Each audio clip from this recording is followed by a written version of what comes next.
We are looking at how to pronounce this word, as well as how to say more interesting words in English.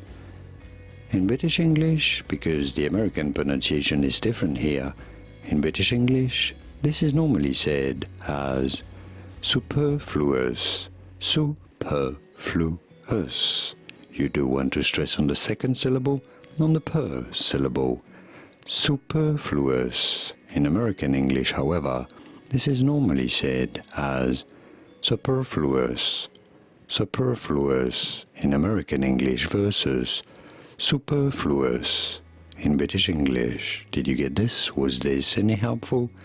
Let me know in the comments and by using the like buttons. Here are more videos on how to pronounce more words in English whose pronunciations aren't exactly always obvious. I'll see you there to learn more.